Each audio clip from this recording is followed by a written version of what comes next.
नमस्कार, जन टीवी के उत्तराखंड के इस खास बुलेटिन में एक बार फिर से आप सभी का बहुत स्वागत है। मैं हूं आपके साथ प्रियंका तिवारी। खबरों को विस्तार से जानेंगे, लेकिन उससे पहले एक नजर हेडलाइंस पर।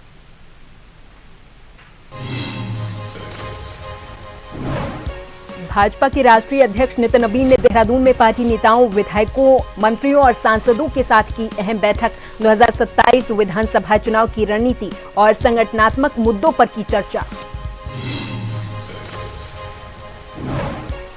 नितिन नबीन के उत्तराखंड दौरे पर गरमाई सियासत। कांग्रेस ने काफिले में 50 से अधिक और सरकारी गाड़ियों के इस्तेमाल को लेकर उठाए सवाल। भाजपा ने आरोपों को किया खारिज।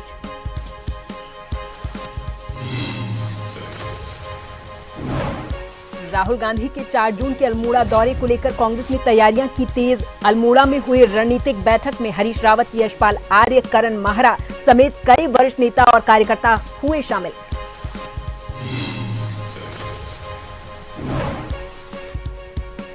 ऊधम सिंह नगर में पुलिस की बड़ी कार्रवाई। चेकिंग के दौरान 2 आरोपियों से 4 करोड़ 50 लाख 40 हजार रुपए की नकदी और 10,000 रुपए की असली करेंसी बरामद। पुलिस ने दोनों को भेजा जेल। और उत्तराखंड में मौसम ने फिर बदली करवट। कई जिलों में तेज बारिश, ओलावृष्टि और ठंडी हवाओं से गर्मी में राहत। मौसम विभाग ने बारिश, आंधी और ऊंचाई वाले इलाकों में बर्फबारी का अलर्ट किया जारी।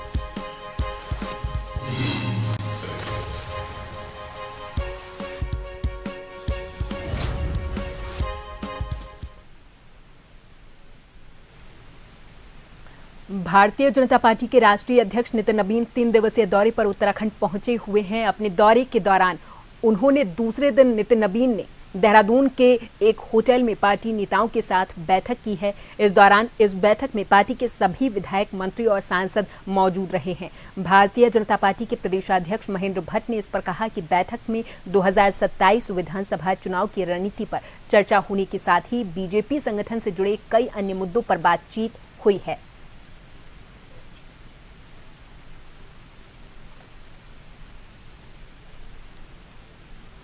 हमारी आज के दिन की पहली बैठक सांसद और विधायकों की बैठक थी।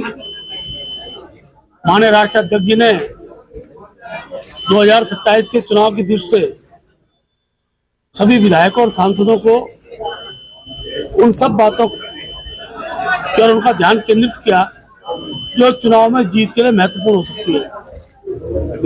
प्रधानमंत्री मोदी जी के 12 वर्ष के कार्यों की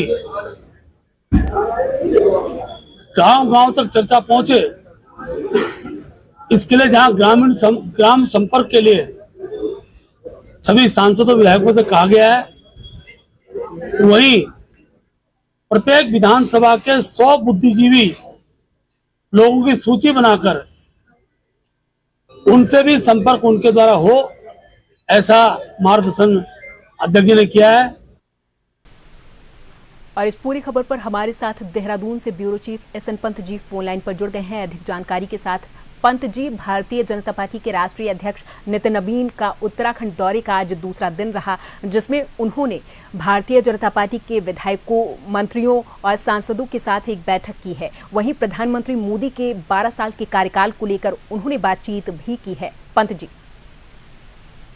बिल्कुल, आपको बताना चाहूंगा, बीजेपी के राष्ट्रीय अध्यक्ष का 3 दिवसीय उत्तराखंड दौरा है और कार्यकर्ताओं में जान फूंकने का काम कर रहे हैं, उत्साह भरने का काम कर रहे हैं, ऊर्जा का संचार कर रहे हैं। और जब जब राष्ट्रीय अध्यक्ष जैसा बड़ा नेता किसी प्रदेश में पहुंचता है तो सरकार और संगठन में कैसा तालमेल है, विधायक क्या वाकई में ग्राउंड पर काम कर रहे हैं, जनप्रतिनिधि अपने संगठन के कामों को आगे बढ़ा रहे हैं, भारत सरकार और राज्य सरकार मिलकर के अंतिम छोर पर बैठे हुए व्यक्ति को लाभ पहुंचाने के लिए तमाम योजनाओं को घर धरातल पर उतारते हुए उसका क्रियान्वयन सही तरीके से करा पा रहे हैं, इसकी पूरी फीडबैक और पूरी मॉनिटरिंग ली जाती है। इसके लिए तमाम जो संगठन के अलग अलग विंग में काम करने वाले पदाधिकारी हैं वो पूरी रिपोर्ट तैयार करके राष्ट्रीय अध्यक्ष के सामने रखते हैं।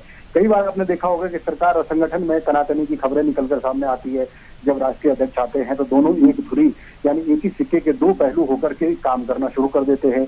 और राष्ट्रीय अध्यक्ष का आने का ये भी मतलब होता है कि अलग अलग छत्रपों में जो पार्टी बटी होती है या गुटबाजी में होती है, क्योंकि राष्ट्रीय अध्यक्ष जब आते हैं तो जाहिर सी बात है जो टिकट वितरण का खेल होगा 2027 के लिए, तो उसमें राष्ट्रीय अध्यक्ष की सबसे बड़ी कहीं ना कहीं भूमिका होने वाली है। उसको लेकर के हर किसी को लगता है कि क्या उनको संगठन में जगह मिल पाई है, क्या सरकार में उनको दायित्व मिल पाया है, नहीं मिल पाया तो क्या वो विधायक के प्रत्याशी के तौर पर उनके नाम पर मुहर लगेगी। तो वो इसलिए अपनी छवि को अच्छा करना चाहते हैं, संगठन के कामों को ग्राउंड पर उतारना चाहते हैं। और जब राष्ट्रीय अध्यक्ष का 3 दिवसीय दौरा एक छोटे से प्रदेश में होता है तो जाहिर सी बात है हर कार्यकर्ता उनसे मुलाकात करना चाहता है, उनके उद्बोधन को सुनना चाहता है और संगठन की रणनीति क्या है आगामी 2027 के विधानसभा चुनाव में, किस तरीके से विधानसभा चुनाव को फतेह करना है, प्रचंड बहुमत में सरकार को दोबारा से लाना है, इसमें संगठन के कार्यकर्ताओं की सबसे बड़ी जिम्मेदारी होती है। और संगठन के सर्वोच्च पद पर आसीन यानी राष्ट्रीय अध्यक्ष जब कोई जीत का मंत्र देते हैं, चाहे वो सोशल मीडिया वेलफेयर के टीम को संबोधित करते हुए क्या आक्रामकता दिखानी है, टीवी चैनल के डिबेट में क्या बातें रखनी है, किस तरीके से अपने पार्टी के मैनिफेस्टो को आगे लेके जाना है, पन्ना प्रमुख, बूथ लेवल के पदाधिकारी, संगठन के पदाधिकारी, प्रदेश अध्यक्ष, प्रदेश प्रभारी, सह प्रभारी, जो कोर कमेटी के मेंबर होते हैं, पूर्व मुख्यमंत्री, वर्तमान में जो सांसद हैं, पूर्व में जो सांसद हैं, कैबिनेट मंत्री और विधायक, ये तमाम कोर कमेटी के हिस्सा होते हैं। और कोर कमेटी में वो बातें डिस्कस की जाती है 2027 विधानसभा चुनाव के लिए पार्टी अपने आप को कहां पर सबसे मजबूत मानती है और कहां पर अपने आप को कमजोर मानती है। कमजोर पक्ष को स्वस्थ करना है, उसको मजबूत पक्ष बनाना है और सबसे बड़ी बात वोटर को घरों से बाहर ला करके बूथ तक लाना है। ये बूथ मैनेजमेंट का एक हिस्सा होता है। और राष्ट्रीय अध्यक्ष जब छोटे से प्रदेश में खासतौर पर चुनावी वर्ष में पहुंचते हैं तो इसके कई सारे आकलन किए जा सकते हैं। 3 दिवसीय दौरा है जिसमें कि आपने देखा होगा स्वागत से लेकर कोर कमेटी की बैठक, उसके बाद पदाधिकारियों की बैठक, मुख्यमंत्री की टीम के साथ बैठक, उसके बाद पूर्व मुख्यमंत्री रहे जो हमारे बीच में नहीं है उनको जाकर के श्रद्धांजलि देना। तो कहीं ना कहीं ये बताता है कि राष्ट्रीय अध्यक्ष का जुड़ाव कार्यकर्ताओं के साथ किस तौर पर लगा हुआ है और किस प्रकार से वो जीत का मंत्र देकर के जाते हैं, जो कार्यकर्ताओं को एक बार फिर से ग्राउंड में मजबूती के साथ उतरने का भरसक प्रयास होगा। बिल्कुल पंत जी, यहाँ पर 2 बातें नोटिस करने वाली हैं। पहली कि आगामी विधानसभा चुनाव की रणनीति पर भारतीय जनता पार्टी लगातार काम कर रही है अभी से। वहीं दूसरी बड़ी खबर ये खुलकर सामने आई कि प्रधानमंत्री मोदी के कार्यकाल को 12 वर्ष 7 जून को पूरे होने जा रहे और इसको लेकर ग्रामीण संपर्क के लिए सांसदों और विधायकों को कहा गया है। पंत जी बिल्कुल, देखिए राष्ट्रीय अध्यक्ष का दौरा अपने आप में भारत सरकार और राज्य सरकार की योजनाओं को ग्राउंड पर अंतिम छोर पर बैठे हुए व्यक्ति तक वो लाभान्वित हो सके उसकी मॉनिटरिंग का एक हिस्सा भी होता है। और जाहिर सी बात है जब मोदी सरकार यानी भारत सरकार के 12 साल का कार्यकाल पूरा होने की बात सामने आ रही है तो उसमें भारत सरकार की योजनाओं का जो अंशदान है, जो राज्य और भारत सरकार दोनों में 10 के अनुपात में विकास के कार्यों को आगे बढ़ाते हैं, उसकी भी पूरी मॉनिटरिंग होती है, रिपोर्टिंग होती है।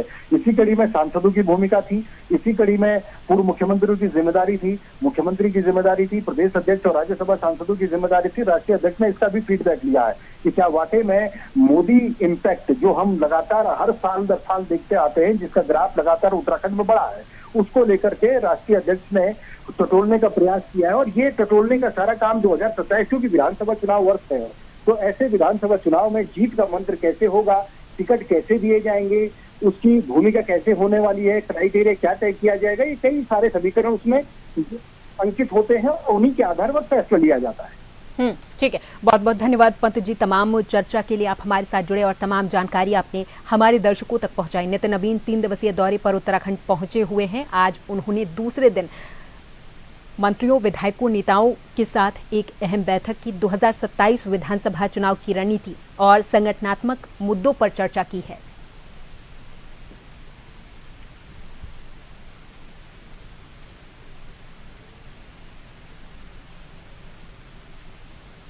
तो देहरादून में भारतीय जनता पार्टी के राष्ट्रीय अध्यक्ष नितिन नबीन के उत्तराखंड दौरे के दौरान पार्टी संगठन को मजबूत करने और जनता तक सरकार की योजनाओं को पहुंचाने पर विशेष जोर दिया गया है। देहरादून में आयोजित महत्वपूर्ण बैठकों में सांसदों और विधायकों के साथ ही सांगठनिक मुद्दों पर विस्तार से चर्चा हुई है।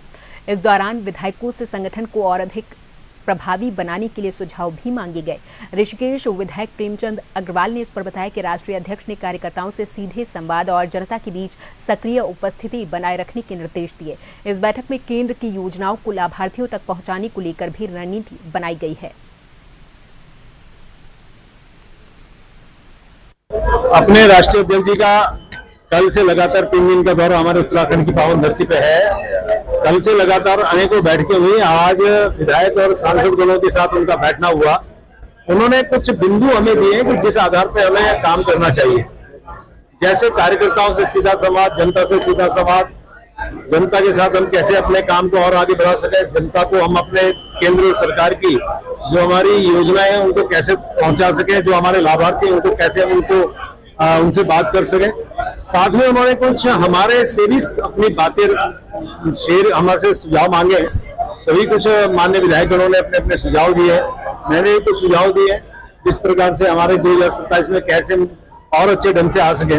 और ये बात तो उन्होंने भी स्वीकारी कि उत्तराखंड जो है भारतीय जनता पार्टी के अनुकूल वातावरण के रूप में आज आगे बढ़ रहा है।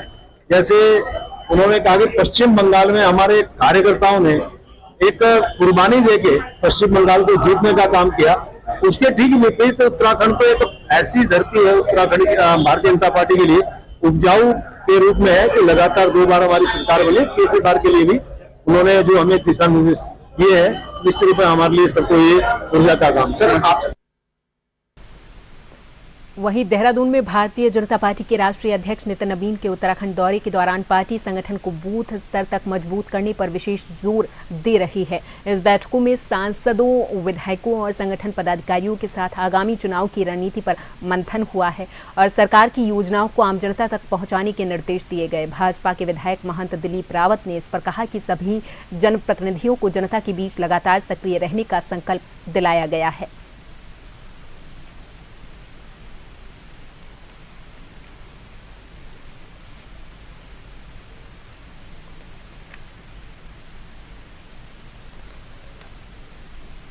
देहरादून में भारतीय जनता पार्टी के राष्ट्रीय अध्यक्ष नितिन नबीन और मुख्यमंत्री पुष्कर सिंह धामी ने दिवंगत पूर्व मुख्यमंत्री वीसी खंडूरी के आवास पर पहुंचकर शोक संतप्त परिवार से मुलाकात की है, अपनी संवेदनाएं जाहिर की हैं। दोनों ही नेताओं ने खंडूरी के योगदान को याद किया, उन्हें श्रद्धांजलि अर्पित की और परिवार को इस कठिन समय में धैर्य रखने का संबल दिया है।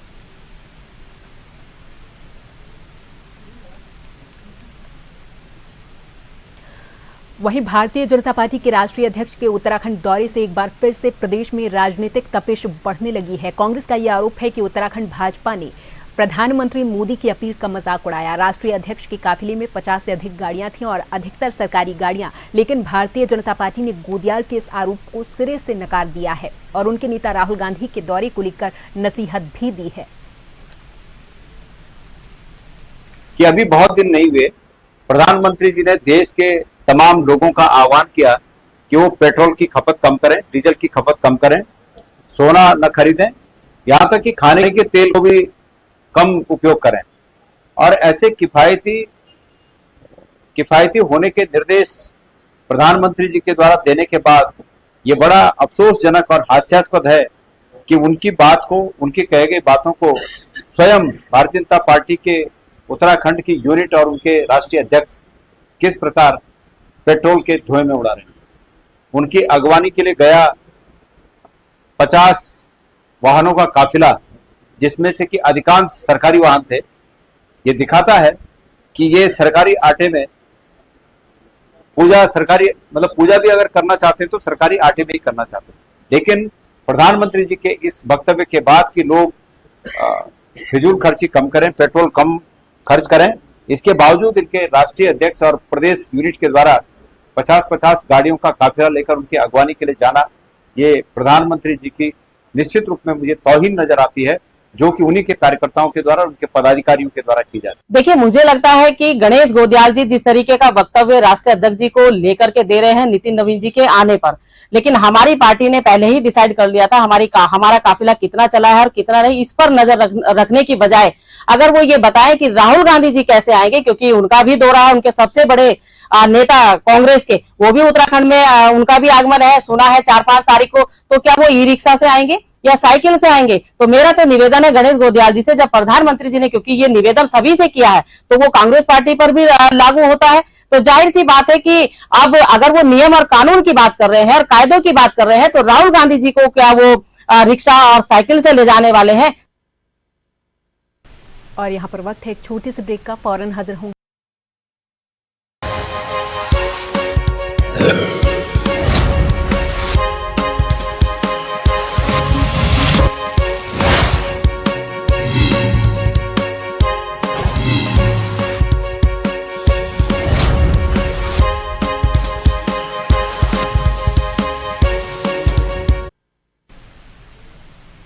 मुख्य सचिव आनंद वर्धन ने सचिवालय में प्रदेश में खाद्यान्न और दैनिक आवश्यकताओं की वस्तुओं को लेकर खाद्य नागरिक आपूर्ति और उपभोक्ता मामले विभाग के साथ समीक्षा बैठक की। उन्होंने आयुक्त खाद्य BL राणा से प्रदेश में दैनिक आवश्यक वस्तुओं की उपलब्धता और कीमतों की जानकारी ली। मुख्य सचिव ने प्रदेश में आमजन की रोजमर्रा की जरूरी वस्तुओं की उचित दरों पर निर्बाध उपलब्धता सुनिश्चित करने के लिए संबंधित विभागों को लगातार और नियमित मॉनिटरिंग करने को कहा है। उन्होंने कहा कि बाजार में खाद्य सामग्री, डीजल, पेट्रोल, LPG और अन्य आवश्यक उपभोक्ता वस्तुओं की उपलब्धता और मूल्य स्थिति पर सतत निगरानी रखी जाए ताकि आम जनता को किसी प्रकार की असुविधा का सामना न करना पड़े।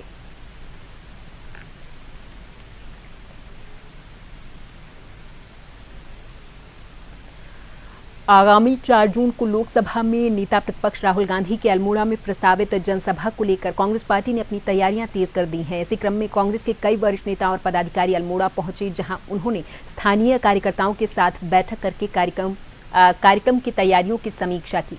इस बैठक में जनसभा स्थल की व्यवस्थाओं, कार्यकर्ताओं की जिम्मेदारियों, भीड़ प्रबंधन, प्रचार प्रसार और जनसंपर्क अभियान को लेकर विस्तार से चर्चा हुई है।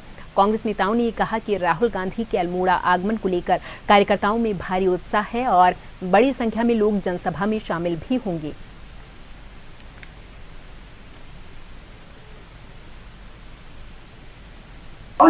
कार्यकर्ताओं में भी है और सबसे बड़ी बात यह है कि चाहे अग्रवाल हो, दोनों जगह लोगों में बड़ा जोश है, लोगों में बड़ा उत्साह, बड़ी उत्सुकता है राहुल गांधी जी को सुनने के लिए और राहुल गांधी जी का स्वागत करने के लिए।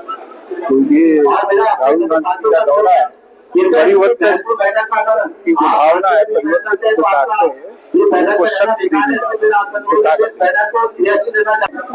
और देखिए,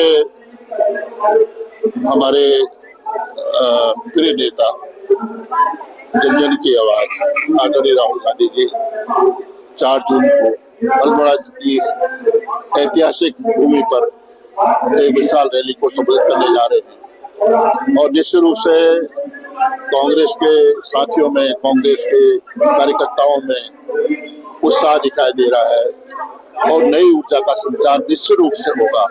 हम बेसब्री से उनके आने का, उनके आगमन का प्रतीक्षा कर रहे हैं। और प्रतीक्षा क्यों न करें, क्या हालात है उत्तराखंड के, किस तरह उत्तराखंड को किस दिशा में ले जाना चाहती है भारतीय जनता पार्टी की सरकार, वर्तमान सरकार, ये जग जाहिर है। बहुत बेहतरीन कार्यक्रम रहने वाला है, ऐतिहासिक कार्यक्रम रहने वाला है।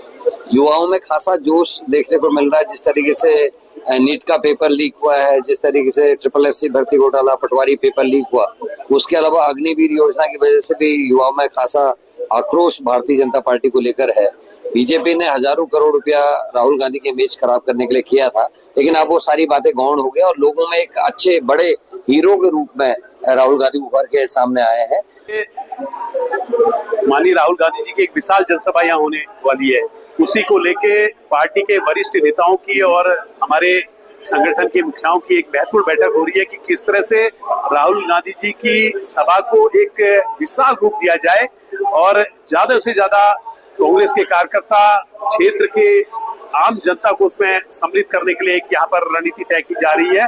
और मुझे लग रहा है कि जिस तरह का जोश देख रहे हैं हम यहाँ के नेताओं में, यहाँ के कार्यकर्ताओं में, और एक होड़ उमड़ पड़ी है कि हम अपार जनसमूह यहाँ पर करेंगे, तो उसमें मुझे लगता है कि निश्चित रूप से ये एक अल्मोड़ा के अंदर ऐतिहासिक रैली रहेगी। आगामी विधानसभा चुनाव को लेकर लालकुआं की विधानसभा की ग्राम सभा खड़गपुर में कांग्रेस SC विभाग ने चुनावी बिगुल फूका और एक बैठक आयोजित की। पूर्व ग्राम प्रधान इंद्रलाल आर्य के निवास पर आयोजित हुए इस बैठक में कांग्रेस अनुसूचित विभाग के जिलाध्यक्ष इंद्रपाल आर्य ने कार्यकर्ताओं में जोश भरा है। उन्होंने कार्यकर्ताओं को संबोधित किया और कहा कि आगामी विधानसभा चुनाव बेहद महत्वपूर्ण है और इसके लिए अभी से धरातल पर उतरकर काम करना होगा। उन्होंने सभी से एकजुट होकर पार्टी की नीतियों को जन जन तक पहुंचाने और चुनाव में पूरी ताकत से जुटने का आह्वान किया है। वहीं उन्होंने भारतीय जनता पार्टी सरकार पर बरसते हुए महंगाई और महिला हिंसा को लेकर आक्रोश जताया है।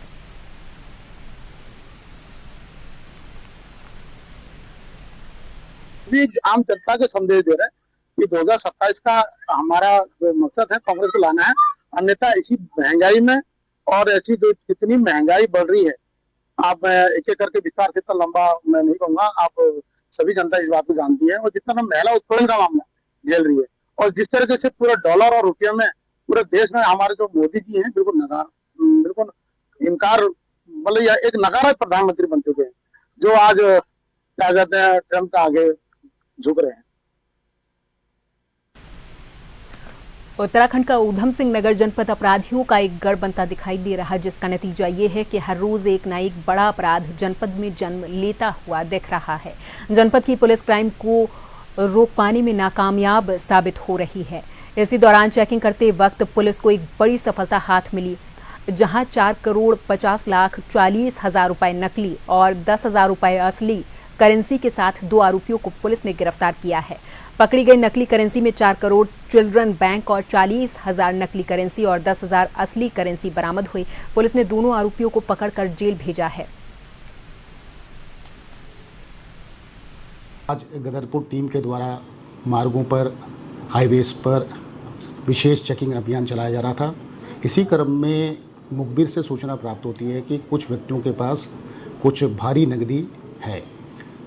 इसको देखते हुए तत्काल ही एसएचओ गदरपुर के निकट पर्यवेक्षण में एक टीम का गठन किया जाता है तथा मौके पर जाके दबिश दी जाती है और 2 व्यक्तियों को वहाँ से गिरफ्तार किया जाता है, जिनके पास से लगभग 4,54,00,000 की नकदी बरामद की जाती है, जिसमें 10,000 की जो करेंसी थी वो ओरिजिनल थी, जो प्रतीत होती है प्रथम दृष्टया, और जो बाकी जो करेंसी थी उसमें रिजर्व बैंक ऑफ इंडिया लिखा हुआ था और कुछ नोटों में जो था वो चिल्ड्रंस बैंक ऑफ इंडिया।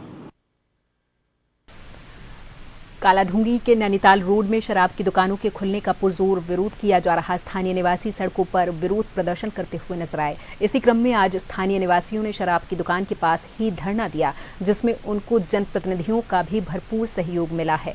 धरने का नेतृत्व जिला पंचायत सदस्य ने किया है। कांग्रेस नेता नीरज तिवारी, नगर पंचायत कालाढूंगी के पूर्व अध्यक्ष, कांग्रेस नेता, ग्राम प्रधान संगठन के पूर्व प्रदेश उपाध्यक्ष सहित दर्जनों जनप्रतिनिधियों ने धरना स्थल पर पहुंचकर शराब की दुकानों का जबरदस्त विरोध किया है।